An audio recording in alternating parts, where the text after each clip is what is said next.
सभी सनातनियों को मेरा प्यार भरा राधे राधे।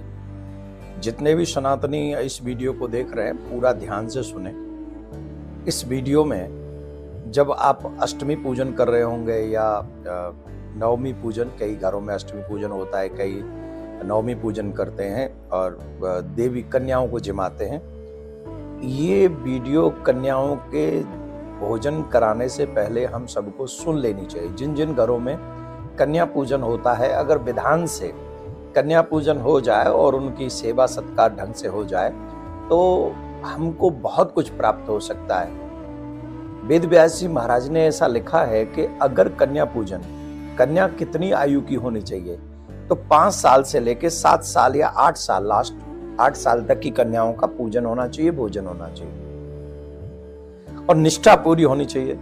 जब कन्या आए तो उनके चरण प्रक्षालन करें, उनको कुमकुम से तिलक करें, उनको वस्त्र इत्यादि जो भी आप लोग करते हैं वो ऑब्वियसली सब करते हैं, तो वो सब होना चाहिए। अब इस कन्या पूजन से हमको क्या क्या प्राप्त होता है, हम क्या प्राप्त कर सकते हैं? इन कन्या के पूजन से व्यक्ति संसार के चक्र से भी छुटकारा प्राप्त कर सकता है, भगवान में प्रेम की प्राप्ति कर सकता है, भगवान से प्रेम हो जाए ऐसा कर सकता है, मोक्ष प्राप्त कर सकता है, धर्म अर्थ काम मोक्ष चारों फल सहज में उसे प्राप्त हो सकते हैं। अब क्या होता है कि कईयों को कुछ चाहिए, कईयों को कुछ चाहिए, कईयों को ज्ञान चाहिए, कईयों को धन चाहिए, कईयों को रोगों से मुक्ति चाहिए।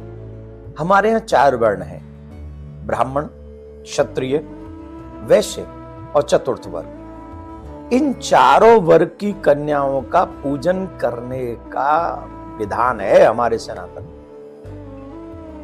अगर आप ज्ञान चाहते हैं, आप चाहते हैं कि आपको ज्ञान की प्राप्ति हो, तो ज्ञान की प्राप्ति के लिए, विवेक की प्राप्ति के लिए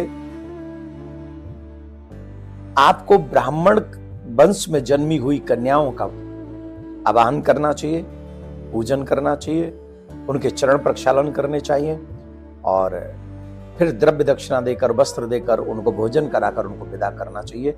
ऐसा करने से आपको ईश्वरीय तत्व ज्ञान होता है, सांसारिक विद्या प्राप्त होती है, जिनसे हम कहते हैं हमारे बच्चे पढ़ते लिखते नहीं है।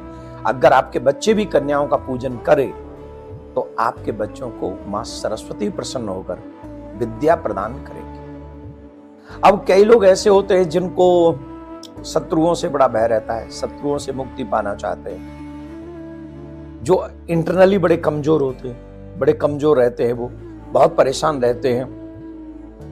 कोई कहता है कि हमारी जमीन को कोई हत्या गया, मतलब कब्जा कर लिया है, हड़प रहा है, हमारे ऊपर केस चल रहे हैं, मुकदमा चल रहे हैं, बहुत परेशानी हो रही है। इन सब परेशानियों से निजात पाने के लिए हमें क्षत्रिय वंश में जन्म हुई कन्याओं का पूजन करना चाहिए। वही 5 से 8 साल 7 साल की आयु तक की कन्याओं का आप वृद्धि श्रद्धा से पूजन करें, चरण प्रक्षालन करें, उन्हें भोजन कराएं और द्रव्य दक्षिणा देकर उनको विदा करें, तो आपके ऊपर ऐसी कृपा होगी कि आपकी जो ये परेशानी मैंने गिनाई है उनसे आपको मुक्ति मिलेगी। अब कोई लोग व्यापार करते हैं लेकिन उनके व्यापार में उनको लाभ नहीं होता है, कहीं उन्हें सफलता नहीं मिलती है, वो हमेशा परेशान होते हैं, काम रुक जाते हैं, कर्ज बढ़ता ही चला जाता है, कर्ज चुकाने में असमर्थ होते हैं। तो ऐसे लोगों को वैश्य वंश में जन्मी, मतलब वणिक परिवार में जन्मी हुई कन्याओं का, जिनकी आयु 5 से 8 साल ही होनी चाहिए, उन कन्याओं का पूजन उनको करना चाहिए विधान से। जो विधान पहले कहा गया, पूर्व में कहा गया, वो इसी विधान से उनका पूजन करना चाहिए, उनको भोजन कराना चाहिए, उन्हें दक्षिणा प्रदान करनी चाहिए। इससे आपके ऊपर कर्ज उतर जाएगा, मां भगवती, मां लक्ष्मी की विशेष कृपा प्राप्त आपको होगी। कितनी बड़ी बात हो गई, कन्या पूजन से कितना बड़ा लाभ है।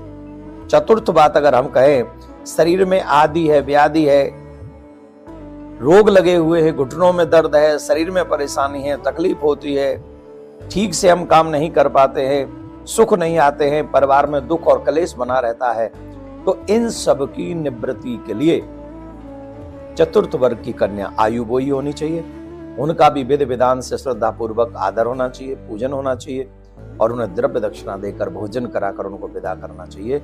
इससे माँ दुर्गा आपके ऊपर कृपा करेंगी और आपके जो आदि व्याधि है, कष्ट है, शरीर में रोग है, वो सब मुक्त हो जाएंगे। मेरा आग्रह है आप सभी लोग अष्टमी पूजें या नवमी पूजें, पर इस वीडियो को ज्यादा से ज्यादा लोगों तक इसलिए पहुंचा दें जिससे जिसके जीवन में जिस चीज की समस्या है, ज्ञान की समस्या है, शत्रुओं की समस्या है, धन की समस्या है या रोगों की समस्या है, इन सभी समस्याओं का समाधान अगर आप विधिवत कन्याओं का पूजन करें, जो विधि व्यास जी ने हमको बताई है और वो विधि मैंने आपको इस वीडियो में बताई है, अगर उस वीडियो को आप पूजन को आप ऐसे करेंगे तो